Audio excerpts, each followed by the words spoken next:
पते पते हर हर महादेव, ओम नमः शिवाय। नमस्कार दोस्तों, आप सभी को भादो मास के कजरी तीज की हार्दिक शुभकामनाएं। तीज माता आप सभी पर अपना आशीर्वाद बनाए रखें, सभी को अखंड सौभाग्य दें और सभी भक्तों की मनोकामनाएं पूरी करें। इसी मंगल कामना के साथ आज की कथा को सुनते हैं। कजरी तीज के दिन सुनी जाने वाली सभी कथाएं पावन और पवित्र हैं और इन कथाओं को सुनने से अखंड सौभाग्य की प्राप्ति होती है। तो सबसे पहले हम पूरे श्रद्धा और पूरे प्रसन्नचित मन से भगवान गणेश जी की कहानी को सुनेंगे। तो प्रेम से बोलिए ओम श्री गणेशाय नमः। एक समय की बात है, गणेश जी महाराज एक सेठ जी के खेत से होकर गुजर रहे थे। तब उन्होंने उत्सुकता से 12 अनाज के दाने तोड़ लिए। लेकिन गणेश जी के मन में आया कि अरे यह तो सेठ जी के यहाँ चोरी हो गई। वे अपने मन में पछतावा करने लगे और सोचने लगे कि यह तो मुझसे बड़ा भारी पाप हो गया, अब मैं क्या करूं? मेरा यह पाप कैसे उतरेगा? तभी गणेश जी को एक उपाय सूझी कि चलो मैं सेठ जी के यहाँ 12 साल तक नौकरी पे रह जाता हूँ। ऐसा करने से मेरे पाप कम हो जाएंगे।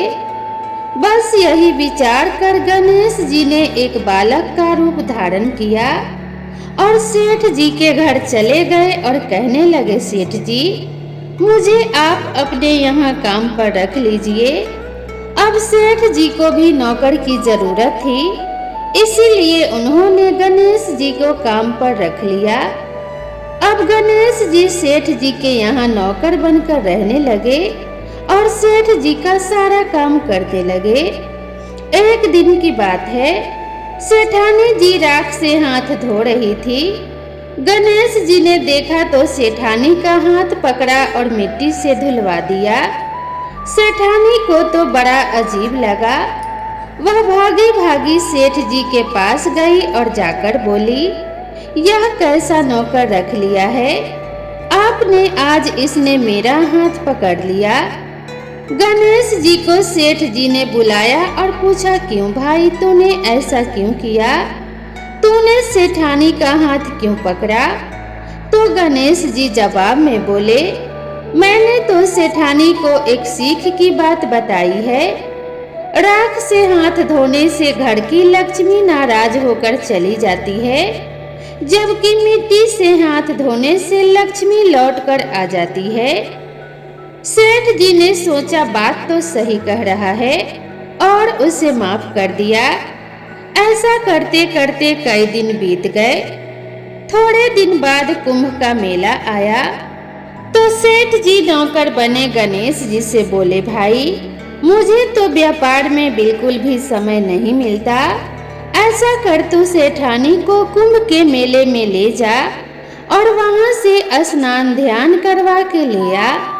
तो गणेश जी जो सेठ जी के यहाँ नौकर बने थे, सेठानी को लेकर कुंभ के मेले में चले गए। वहां जाकर सेठानी किनारे पर बैठकर थोड़ा थोड़ा पानी डालकर नहाने लगी।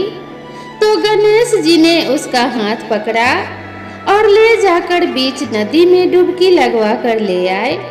घर आकर सेठानी तो सेठ जी से फिर से शिकायत करने लगी और कहने लगी, यह आपने कैसा नौकर रख लिया है? मेरी तो इज्जत ही नहीं करता। इतने सारे लोग थे और मुझे घसीट कर बीच पानी में ले गया। अब सेठ जी ने फिर से गणेश जी को बुलवाया। गणेश जी बोले, सेठानी तो गंदे पानी से किनारे पे बैठकर नहा रही थी और मैं उन्हें आगे ले गया और अच्छे पानी में डुबकी लगवा कर लाया हूँ। इससे अगले जन्म में यह बहुत बड़ी रानी बनेगी और उन्हें बहुत राजपाट मिलेंगे। तो सेठ जी ने सोचा कि कह तो सही रहा है, तो उन्होंने फिर से नौकर बने गणेश जी को माफ कर दिया और बात आई गई कर दी, अर्थात बात को वहीं पर समाप्त कर दी। एक दिन सेठ जी के घर में पूजा रखी गई और हवन हो रहा था। सेठ जी तो हवन में बैठे थे, पर सेठानी अभी तक नहीं आई थी। तो सेठ जी ने गणेश जी से कहा, जाओ भाई सेठानी को बुलाकर ले आओ। तब गणेश जी सेठानी को बुलाने कमरे में गए। वहां जाकर गणेश जी ने देखा सेठानी तैयार बैठी थी, लेकिन सेठानी ने काली चुन्नी डाली हुई थी। तो गणेश जी बोले, सेठानी जी पूजा पाठ में काले कपड़े नहीं पहनते, इसीलिए आप चुन्नी बदल लो। लेकिन सेठानी नहीं मानी। उसने सोचा नौकर है और नौकर होकर मुझे आदेश दे रहा है, मैं इसकी बात क्यों मानूं? तो वह काली चुन्नी ओढ़कर जैसे ही चलने लगी, गणेश जी ने क्या किया, सेठानी के सिर से चुन्नी उतारी और फाड़ दी और कहा, अब लाल रंग की चुन्नी ओढ़ो तब चलो। सेठानी तो यह सब देखकर बहुत गुस्से में आ गई।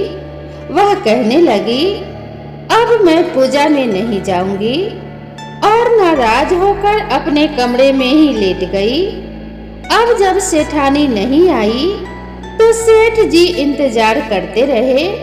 बहुत देर हो गई तो सेठ जी खुद उठकर अंदर आए। जब सेठ जी अंदर आए तो देखा सेठानी नाराज होकर पड़ी है। सेठ जी ने पूछा कि क्या हुआ, तुम अभी तक पूजा में क्यों नहीं आई? तो सेठानी बोली, आपने यह पता नहीं कैसा पागल नौकर रख लिया है। आज तो इसने हद कर दी, आज इसने मेरी चुन्नी फाड़ दी। अब इतना सुनकर तो सेठ जी को भी बड़ा गुस्सा आया। उन्होंने गणेश जी को बुलवाया और कहा कि आज तो तुमने हद कर दी, बताओ तुमने सेठानी की चुन्नी क्यों फाड़ दी? तो गणेश जी बोले, सेठ जी पूजा पाठ में काले रंग के कपड़े नहीं पहनते, मैंने तो सिर्फ इन्हें लाल रंग के कपड़े पहनने को बोला था। काले कपड़े पहनने से कोई भी शुभ कार्य सफल नहीं होता। जब इन्होंने नहीं मानी तो मैंने सोचा कि चुनरी फाड़ देता हूँ, फिर तो इन्हें दूसरी चुन्नी ओढ़नी ही पड़ेगी। गणेश जी की बात सुनकर सेठ जी ने सोचा कि कह तो सही रहा है, पूजा पाठ में काले कपड़े तो नहीं पहनने चाहिए। सेठ जी ने मन ही मन विचार किया कि समझदारी की बात कर रहा है, तो उन्होंने फिर से बात आई गई कर दी और सेठानी को भी मना लिया। अब इस तरह करते करते फिर से कुछ दिन बीत गए। एक दिन सेठ जी के घर में गणेश जी की पूजा थी, तो पंडित जी बुलवाए गए। पंडित जी आए और उन्होंने पूजा की तैयारी शुरू कर दी। तत्पश्चात पूजा करनी शुरू कर दी। लेकिन यह क्या, पंडित जी तो गणेश जी की मूर्ति लाना ही भूल गए। पंडित जी सेठ जी से बोले, अब बताओ पूजा कैसे करें जब गणेश जी की मूर्ति ही नहीं है? सभी लोग बड़े चिंता में पड़ गए, क्योंकि जब मूर्तियां निकाली जा रही थी तो गणेश जी वहीं पर खड़े थे। अब देखा कि मूर्तियां निकाली जा रही हैं, सेठ जी बड़ी चिंता में है। तो गणेश जी कहने लगे, मेरे को ही मूर्ति बनाकर यहाँ विराजमान कर लो और मेरी ही पूजा कर लो। आपकी पूजा सफल हो जाएगी और सारे काम आपके सफल हो जाएंगे। अब इतना सुन के तो सेठ जी को बहुत गुस्सा आ गया। वे बोले, अब तक तो तुम सेठानी के साथ ही मजाक करते थे, लेकिन अब तुम मुझसे भी मजाक करने लग गए। तो गणेश जी बोले, नहीं सेठ जी, मैं मजाक नहीं कर रहा हूँ, मैं तो सच कह रहा हूँ। और बस सेठ जी के इतना कहते ही गणेश जी ने अपना असली रूप धारण किया। सेठ सेठानी और पंडित जी के देखते देखते वे चौकी पर जाकर विराजित हो गए। अब सेठ और सेठानी बहुत हैरान हुए। उन्होंने तो गणेश जी की पूजा शुरू कर दी। पूजा समाप्त हुई तो गणेश जी वहां से अंतर्ध्यान हो गए। अब तो सेठ सेठानी हाथ सिर में मारे और बड़ा अफसोस करने लगे और कहने लगे, अरे यह हमसे कितना बड़ा पाप हो गया। इतने सालों से हम गणेश जी को नौकर बनाकर रख रहे थे। हमने उनसे कितना काम कराया और उन्हें कितना भला बुरा कहा। ऐसा सोच सोच कर तो सेठ जी और सेठानी बहुत दुखी हो रहे थे। जब गणेश जी ने सेठ और सेठानी को दुखी होते हुए देखा तो उन्हें भी बड़ा दुख हुआ कि मेरी वजह से यह दोनों दुखी हो रहे हैं। तो रात को सपने में गणेश जी ने सेठ जी से कहा, सेठ जी आप दुख मत करो, मैंने आपके खेत से 12 अनाज के दाने तोड़े थे। बस उसी का पाप उतारने के लिए मैंने आपके घर में 12 साल तक नौकरी की है। आपको दुख या चिंता करने की कोई जरूरत नहीं, क्योंकि मैं अपनी मर्जी से आपके यहाँ नौकर बनकर आया था और मेरे जाने से आपके घर में कोई भी कमी नहीं होगी। आपके घर में कभी किसी चीज की कमी नहीं रहेगी। आपका घर हमेशा ही अन्न और धन से भरा रहेगा और आपको सब तरह के सुख मिलेंगे। गणेश जी के आशीर्वाद से सेठ और सेठानी पुत्रवान और धनवान हो गए। हे गणेश जी महाराज, जैसे आपने सेठ और सेठानी पर कृपा करी वैसे ही सब पर करना। कहने सुनने और हुंकारा भरने वाले सभी पर अपनी कृपा दृष्टि बनाए रखना। तो एक बार प्रेम से बोलिए गणेश जी महाराज की जय, माता पार्वती की जय। अब आइए श्रवण करते हैं कजरी तीज की अगली कथा। इसके श्रवण मात्र से सभी प्रकार के पाप नष्ट हो जाते हैं। किसी गांव में 2 बहनें रहती थी। दोनों कजली तीज का व्रत करती थी। व्रत के दिन जब बड़ी बहन नीम की पत्ती का टुकड़ा व्रत के दिन पास करती तो कहती, ए नीम तू तो कड़वी है। जब छोटी बहन नीम की पत्ती का टुकड़ा पास करती तो कहती, ए निमड़ी तू तो बड़ी मीठी है। तो तीज माता ने बड़ी बहन की वाणी में कड़वाहट भर दी और छोटी बहन की वाणी में मिठास भर दी। दोनों की शादी हो गई और दोनों अपने अपने ससुराल चली गई।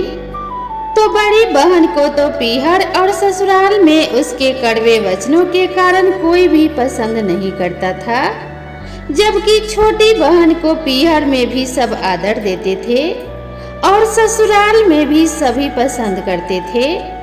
बड़ी बहन बहुत परेशान रहने लगी और मन ही मन सोचने लगी, मैं इतना अच्छा काम करती हूँ, सबसे अच्छा व्यवहार भी करती हूँ, पर कोई मुझे पसंद क्यों नहीं करता। सब मेरी छोटी बहन को ही पसंद करते हैं। तब यही बात बड़ी बहन ने पंडितों से पूछा तो उन्होंने बताया कि तीज के व्रत में निमड़ी पास करते समय तुम कहती हो कि निमड़ी तू तो कड़वी है, इसी से तुम्हारी वाणी कड़वी हो गई। जब दोबारा तीज का व्रत आया तो बड़ी बहन ने निमड़ी की पूजा करते समय कहा, ए निमड़ी तू तो बड़ी मीठी है। बस तभी से वह मीठा बोलने लगी और पीहर तथा ससुराल में उसे सभी पसंद करने लगे। हे निमड़ी माता, जैसे आपने बड़ी बहन पर कृपा करी वैसे ही कृपा सभी पर करना। कथा कहानी सुनते सभी की मनोकामनाएं पूरी करना। तो बोलिए निमड़ी माता की जय। बहुत समय पहले की बात है। एक साहूकार था, उसके 7 बेटे थे और 7 बहुएं थी। उसकी 6 बहुओं के तो पीहर बहुत अमीर थे। उनके यहाँ से तो खूब भर भर कर सामान आता था, लेकिन 7वीं बहू गरीब घर से थी, तो वहाँ से कुछ भी उपहार नहीं आता था। उसका तो मायका भी नहीं था। सातुरी तीज का दिन आया तो 6 बहुओं के पीहर से सत्तू का पिंड आ गया, लेकिन 7वीं के पीहर से नहीं आया। तो 7वीं बहू ने अपने पति से कहा, मैंने कजरी तीज का व्रत किया है, बड़ी भाभीयों के मायके से तो सत्तू का पिंड आ गया, लेकिन मुझे लाकर कौन देगा? मुझे सत्तू का पिंड लाकर दो, मैंने भी व्रत रखा है। उसका पति बहुत गरीब था, मजदूरी करता था और वह खुद भी जेठानियों के यहाँ काम करके अपने परिवार का गुजारा करती थी। उसका पति कहने लगा, आज तो मुझे मजदूरी में कोई पैसे भी नहीं मिले हैं, मैं तुम्हें सत्तू का पिंड कहाँ से लाकर दूं? अपने पति की बात सुनकर तो वह उदास होकर बैठ गई और कहने लगी, बिना सत्तू के पिंड के मैं व्रत कैसे खोलूंगी और व्रत का पारण कैसे करूंगी? तो साहूकार का लड़का घर से सत्तू लेने के लिए निकल पड़ा। हलवाई की दुकान में गया चोरी करने के इरादे से।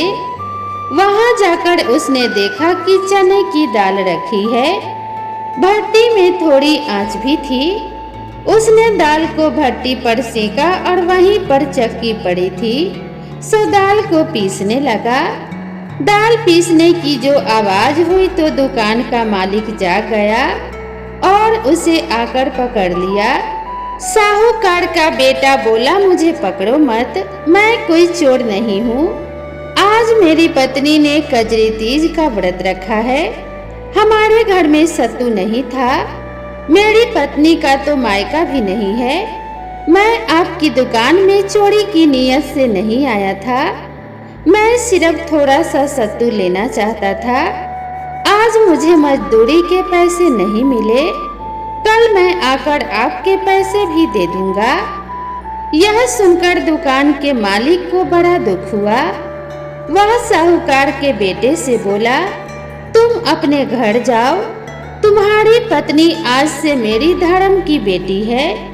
तुम्हारे लिए पूजा का सब सामान मैं घर पर ही भिजवा दूंगा। तब उस दुकान के मालिक ने पूजा का सारा सामान, बहुत सारा सत्तू, बहुत सारे कपड़े, गहने, सब कुछ साहूकार के बेटे के घर पहुंचा दिया। साहूकार के बेटे की पत्नी ने देखा तो पूछा, यह सब सामान कहाँ से आया है? तो उसने सारी बात बता दी। उसने विधि विधान से कजरी माता की पूजा की। उसके धर्म के पिता ने जो कपड़े और गहने उसके लिए भेजे थे वह सब उसने पहन लिए। थोड़ी देर में जब वह काम करने नहीं गई तो उसकी जेठानी ने अपने बच्चों को भेजा कि जाओ तो जरा देखो, आज तुम्हारी चाची काम करने क्यों नहीं आई? इतना सारा काम घर में पड़ा है। जब वे बच्चे अपने चाची के घर गए तो देखा चाची तो खूब सजी धजी बैठी है। तो वे कहने लगे, चाची माँ तुम्हें काम करने के लिए बुला रही है, कह रही है सारा काम पड़ा है। तो उसने कहा, आज मैं काम करने नहीं जाऊंगी, आज मैंने तीज का व्रत रखा है, मुझ पर तीज माता की कृपा हुई है, आज तो मेरी सारी गरीबी दूर हो गई। अपने माँ से कहना कि कोई और नौकरानी रख ले। बच्चे घर आते हैं और अपनी माँ से सारी बात कहते हैं तो जेठानी भी भागी भागी जाती है और देखती है कि वह तो खूब सजी धजी दुल्हन की तरह बैठी है। तो उससे पूछती है कि इतने सारे कपड़े और गहने तुम्हारे पास कहाँ से आए? तो उसने सारी बात बता दी। वह बोली, मैंने तो तीज का व्रत रखा था, हमारे घर में सत्तू नहीं था, तो मैंने अपने पति को सत्तू लाने भेजा था। तीज माता की कृपा से दुकान के मालिक ने मुझे अपने धर्म की बेटी बना लिया है और उन्हीं ने यह सब सामान मुझे दिया है। हे तीज माता, जैसे आपने साहूकार की पत्नी पर अपनी कृपा की, वैसे ही व्रत करने वाले, कथा सुनने वाले और कथा कहने वाले सभी पर अपनी कृपा दृष्टि बनाए रखना। तो प्रेम से बोलिए तीज माता की जय।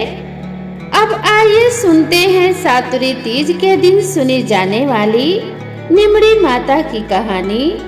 बहुत समय पहले की बात है। एक शहर में एक सेठ और सेठानी रहते थे। वे बहुत धनवान थे और उनके घर में अन्न धन की कोई कमी नहीं थी, लेकिन उनका कोई भी पुत्र नहीं था। भादों की बड़ी तीज आई अर्थात सातुरी तीज आई तो सेठानी ने तीज का व्रत किया और निमड़ी माता से प्रार्थना करके कहा कि हे निमड़ी माता, मेरा बेटा हो जाएगा तो मैं आपको 1.25 मन का सत्तू चढ़ाऊंगी। माता की कृपा से सेठानी को 9 महीने में बेटे की प्राप्ति हुई और उसका लड़का हो गया। लेकिन सेठानी ने सत्तू नहीं चढ़ाया। धीरे धीरे समय आगे बढ़ता गया और समय के साथ साथ सेठानी को 7 बेटे हुए, लेकिन सेठानी ने सत्तू नहीं चढ़ाया और अब तो वह सत्तू चढ़ाना भी भूल गई थी। इसी तरह समय बीतता रहा। अब सेठानी के पहले बेटे का विवाह हो गया। सुहाग रात के दिन वह सोया तो आधी रात को उसे सांप ने आकर डस लिया और उसकी मृत्यु हो गई। इस तरह से उसके 6 बेटों के विवाह के बाद तुरंत ही मृत्यु हो गई। 7वें बेटे की सगाई नजदीक आने लगी तो सेठ सेठानी तो मना करने लगे। गांव वालों के बहुत कहने समझाने पर सेठ सेठानी बेटे की शादी के लिए तैयार हो गए। तब सेठानी कहने लगी, गांव वाले नहीं मान रहे हैं तो इसकी सगाई कहीं दूर देश में करना। सेठ जी सगाई करने घर से चले गए। बहुत दूर एक गांव में जा पहुंचे। वहां पर 4-5 लड़कियां खेल रही थी। मिट्टी का घर बनाती थी और तोड़ देती थी। तब उनमें से एक लड़की कहने लगी, मैं तो अपना घर नहीं तोड़ूंगी, मुझे तो रहने को चाहिए। सेठ जी को लड़की समझदार लगी। खेल कर जब लड़की अपने घर वापस जाने लगी तो सेठ जी भी उसके पीछे पीछे उसके घर चले गए।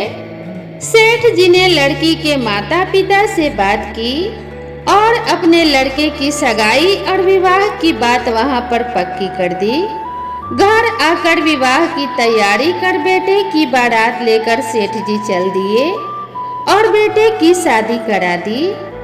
इस तरह से सेठ सेठानी के 7वें बेटे की भी शादी हो गई और बारात विदा हुई। लंबा सफर होने के कारण लड़की की मां ने लड़की से कहा, मैं यह सत्तू और सीख डाल रही हूँ, रास्ते में कहीं पर शाम को निमड़ी माता की पूजा कर लेना, निमड़ी माता की कहानी सुनना, सत्तू पीस लेना और बायना निकाल कर सासू जी को दे देना। बारात धूमधाम से निकली और रास्ते में ही तीज का दिन आया। ससुर जी ने बहू को खाना खाने को कहा तो बहू कहने लगी, आज मैं खाना नहीं खाऊंगी, मेरा तो तीज का उपवास है। शाम को निमड़ी माता की पूजा करूंगी और निमड़ी माता की कहानी सुनकर ही मैं भोजन करूंगी। एक कुएं के पास उसे निमड़ी नजर आई तो सेठ जी ने गाड़ी रोक दी। बहू निमड़ी माता की पूजा करने लगी तो निमड़ी माता पीछे हट गई। बहू ने पूछा, हे माता, आप पीछे क्यों हट रही हो? इस पर माता कहने लगी, तेरी सास ने कहा था मेरा बेटा हो जाए तो सत्तू चढ़ाऊंगी। उनके एक एक करके 7 बेटे हो गए, उनकी शादी भी हो गई, पर अभी तक उसने सत्तू नहीं चढ़ाया और अब तो वह भूल भी गई है। तो बहू कहने लगी, आप हमारे परिवार की भूल को क्षमा करो, मैं आपको सत्तू चढ़ाऊंगी। कृपया आप मेरे सारे जेठ वापस कर दो और मुझे पूजा करने दो। निमड़ी माता बहू की भक्ति और श्रद्धा देखकर प्रसन्न हो गई। बहू ने निमड़ी माता का पूजन किया, चांद को अर्पित किया, सत्तू पीसा और बायना निकाल कर ससुर जी को दे दिया। प्रातः काल होने पर बारात अपने नगर में लौट आई।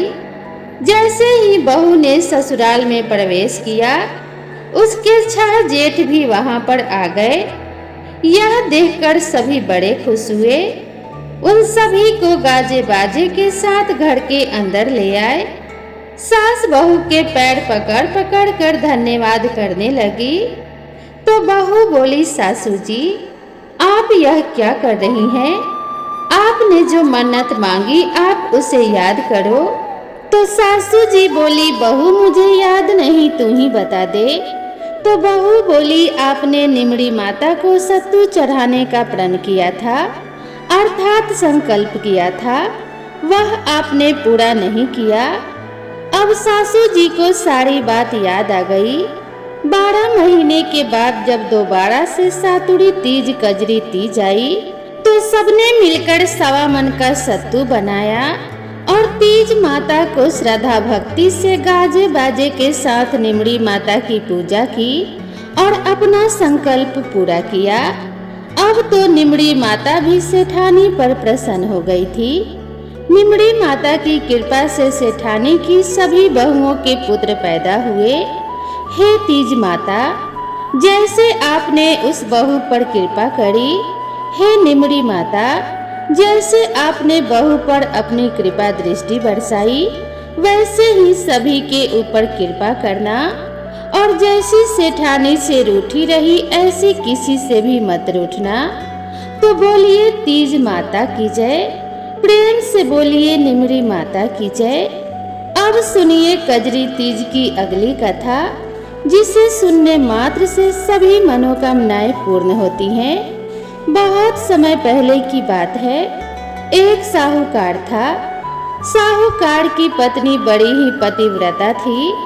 उस साहूकार का एक वैश्या से संबंध था और इसी पाप के फलस्वरूप उसे कोढ़ भी हो गया। लेकिन उसने वेश्या के घर जाना नहीं छोड़ा। जब उसे चलने फिरने में भी परेशानी होने लगी तो वह अपनी पत्नी से कहता है कि मुझे वेश्या के घर छोड़कर आ। वेश्या पैसों की भूखी थी तो साहूकार रोज अपनी पत्नी का एक गहना उसे देकर आता। उसकी पत्नी बड़ी ही पतिव्रता थी, इसीलिए पति जो कहता वह किया करती थी। एक बार की बात है, कजरी तीज का दिन था और उसने व्रत रखा था। साहूकार रोज की तरह अपनी पत्नी से कहने लगा, मुझे वेश्या के घर छोड़ कर आओ। उस दिन साहूकार बीमारी के कारण बिल्कुल भी नहीं चल पा रहा था, तो साहूकार ने उसे अपने कंधे पर बैठाकर वेश्या के घर ले गई। जब साहूकार वेश्या के घर जाता तो अपने पत्नी से कह देता कि तुम अब घर जाओ और मुझे लेने थोड़ी देर में आ जाना। लेकिन उस दिन अपने पत्नी से कुछ भी नहीं कहा और अंदर चला गया। तो उसकी पत्नी वहीं पर खड़ी रही। उस दिन वेश्या खिड़की से देख रही थी। उसने साहूकार से पूछा, यह जो तुम्हें छोड़ने आई है, यह तुम्हारी नौकरानी है या कोई और है? यह तुम्हें प्रत्येक दिन कंधे पर बैठाकर छोड़ जाती है? तो साहूकार कहने लगा, वह नौकरानी नहीं है, मेरी पत्नी है। इतना सुनते ही वेश्या को बहुत दुख हुआ। उसने साहूकार को समझाया, तुम घर लौट जाओ, आज तीज है और तुम्हारी पत्नी ने तीज का व्रत किया होगा और उसे पूजा भी करनी होगी। तीज माता की कृपा से वेश्या को सद्बुद्धि प्राप्त हुई थी। उसने साहूकार को उसकी पत्नी के सारे गहने और सारा रुपया भी लौटा दिया और कहा कि अब तुम यहाँ पर कभी मत आना। साहूकार की पत्नी वहीं नीचे खड़ी थी। तभी तेज बारिश होने लगी और बरसाती नाला भी बहने लगा। साहूकार की पत्नी मन में बहुत दुखी हो रही थी और सोच रही थी, मुझे तो तीज माता की पूजा करनी है, मैं पूजा कैसे करूंगी? मुझे तो देर हो जाएगी। तीज माता की कृपा से उसी समय पानी में बहती हुई पूजा की सारी सामग्री आ गई। उसमें नीम की टहनी थी।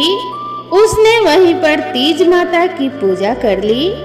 इतने में चंद्रोदय भी हो गया। उसने वहीं पर अंजलि से जल भरा और चंद्रमा को भी अर्पित करने लगी। इतने में ही उसका पति भी आ गया।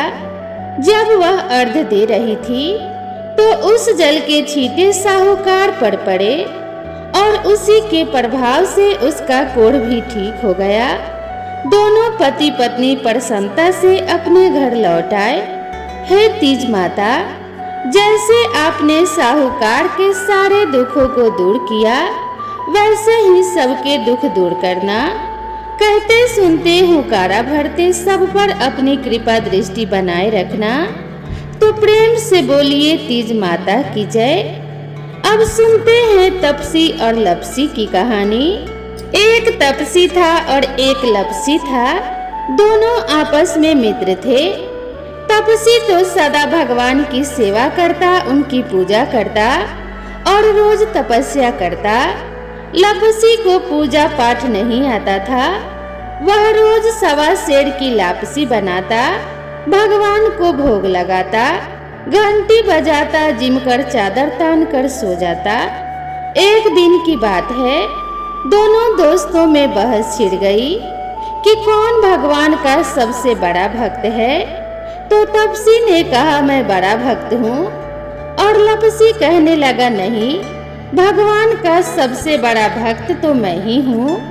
लपसी बोला तुम सबसे बड़े भक्त कैसे हुए?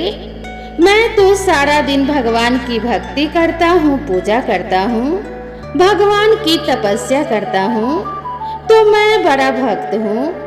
अब हमें बताओ तुम क्या करते हो? तुम तो बस भगवान को भोग लगाते हो और जिमकर चादर तान कर सो जाते हो। दोनों इसी बात पर आपस में लड़ रहे थे। उसी समय नारद मुनि पृथ्वी पर घूमने के लिए आए। उन्होंने तपसी और लपसी को आपस में झगड़ते देखा तो उन्होंने उनके लड़ने झगड़ने का कारण पूछा। तब दोनों ने नारद मुनि को प्रणाम किया और अपनी अपनी समस्या कह सुनाई।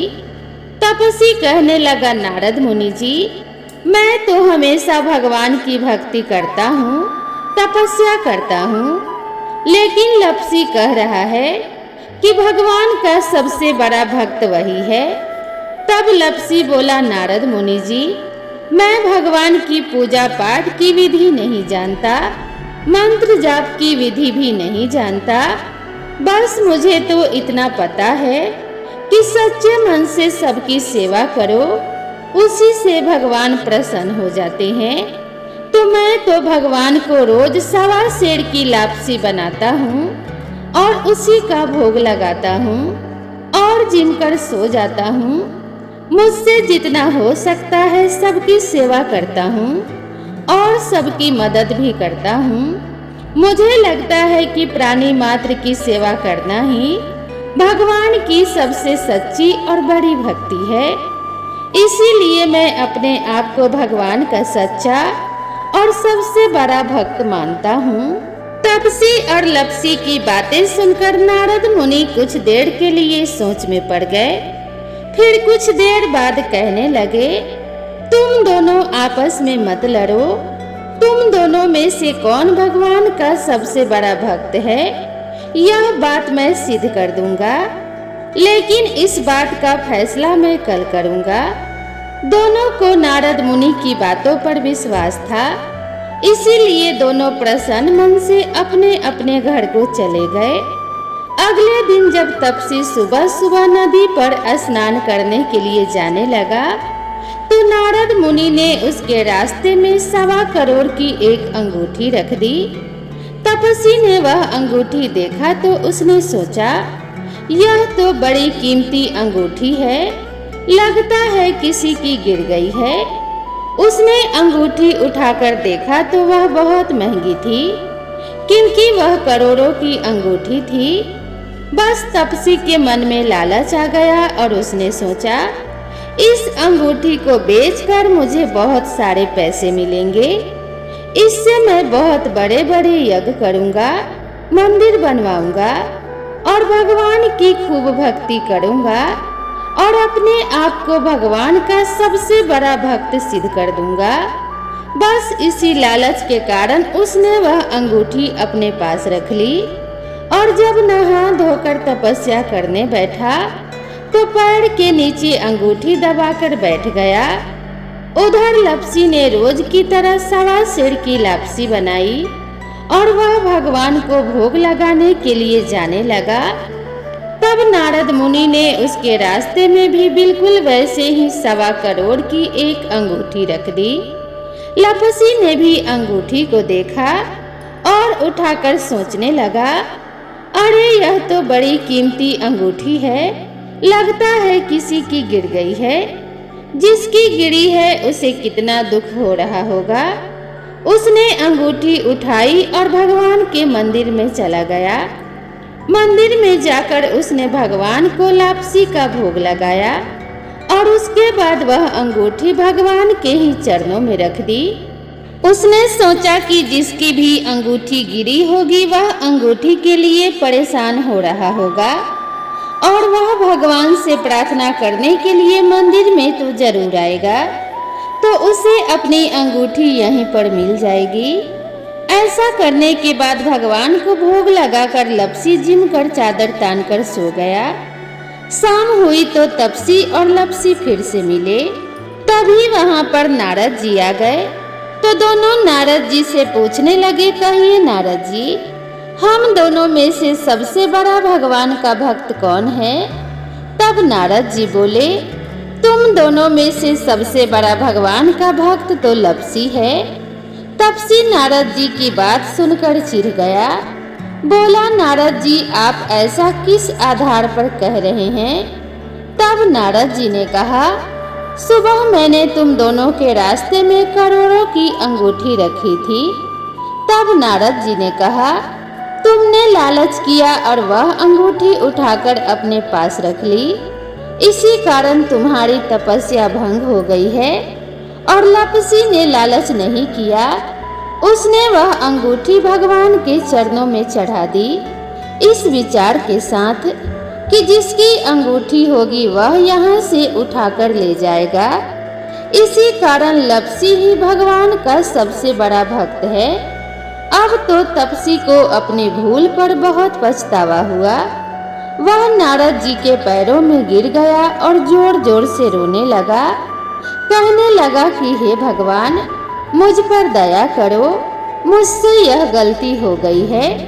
अब बताओ मेरी तपस्या का फल मुझे कैसे मिलेगा? तब नारद जी को उस पर दया आ गई और वे कहने लगे, जो भी भक्त सारी कहानी कहकर तेरी कहानी नहीं कहेगा, उसकी तपस्या का सारा फल तुझे मिल जाएगा।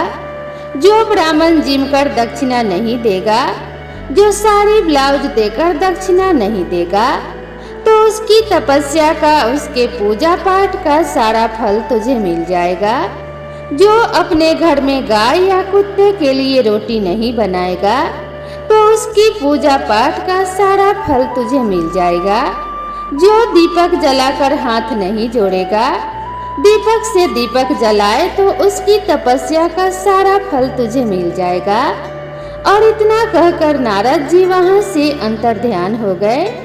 इसीलिए हर कथा कहानी के साथ तपसी लपसी की कहानी कही जाती है, वरना पूजा पाठ का सारा फल तपसी को मिल जाता है। तो इसीलिए अंत में तपसी और लपसी की कहानी जरूर कहें और जरूर सुने। तो प्रेम से बोलिए तीज माता की जय। भगवान शिव शंकर और माता पार्वती की कृपा आप सभी भक्तों पर सदा सर्वदा बनी रहे। इसी मंगल कामना के साथ आप सभी से विदा लेते हैं। मिलते हैं इसी तरह की नई कथा और नई कहानी के साथ। तो दोस्तों, मैं आशा करती हूँ यह कथा आप सभी को जरूर पसंद आई होगी। वीडियो पसंद आई हो तो इसे एक लाइक जरूर करें और इसी तरह की नई नई कथा और नई नई कहानियों के लिए मेरे चैनल से जुड़े रहें। तो मिलते हैं इसी तरह की नेक्स्ट वीडियो में। तब तक के लिए राधे राधे।